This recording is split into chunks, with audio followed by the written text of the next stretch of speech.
For this discussion is also a former state and federal prosecutor. So, Kenny, I want to put on your old hat, the one that will get you into heaven, which is a prosecutor's hat. What is the evidence against Biden? I mean, not the allegations, not the accusations, but the evidence. If you were back in a courtroom, that you would say, I feel comfortable putting this in front of a jury because it's been tested and probed, it can withstand scrutiny. What is it, and how much evidence does it take to actually impeach someone?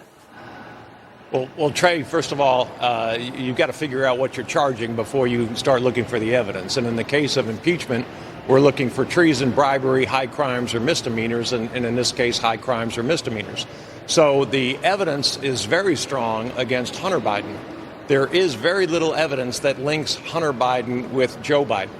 Hunter Biden received a lot of money from Burisma, a Ukrainian oil and gas company, and Joe Biden fired a Ukrainian prosecutor named Shokin.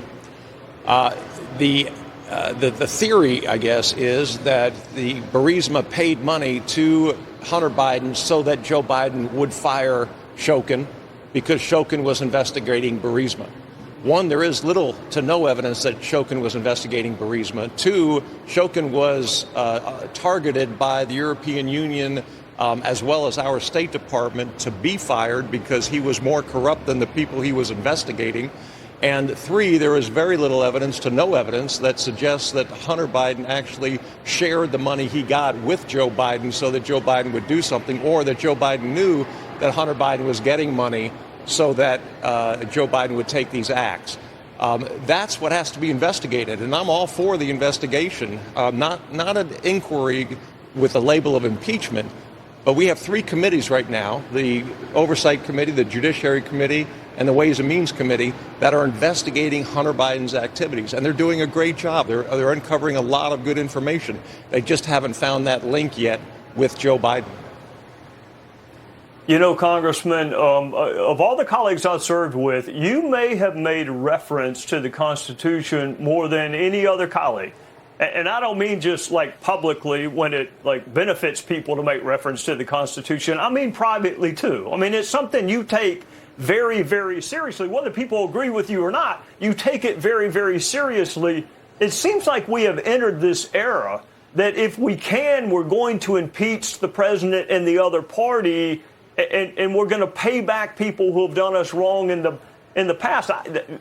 Is that what impeachment was intended for, or are we kind of in dangerous territory here?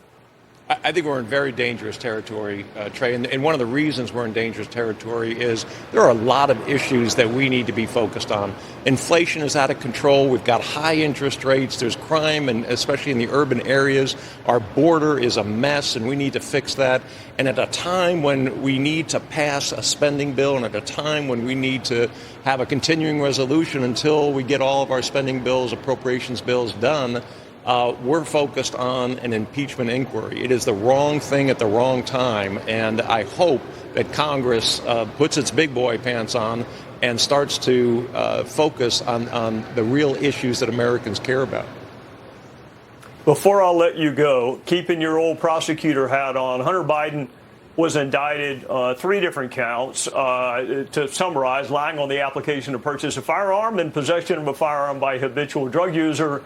I want to get your quick reaction to those charges. I mean, I did not think diversion was appropriate for a gun case, but I don't see this as like an active prison sentence case either. But I'll give you the last word. Well, I think this case, as well as a tax case, as well as a foreign agent registration violation case, all combined in different jurisdictions, I think he has some serious problems, and I think this is a serious issue. Obviously, there's a dispute now in the circuit courts over just how serious this gun charge is and how you have to prove that he was using drugs at the time he got this. He filled out the application for the gun. But I think that any felony gun charge is a pretty serious matter. It's not something that I would want brought against me.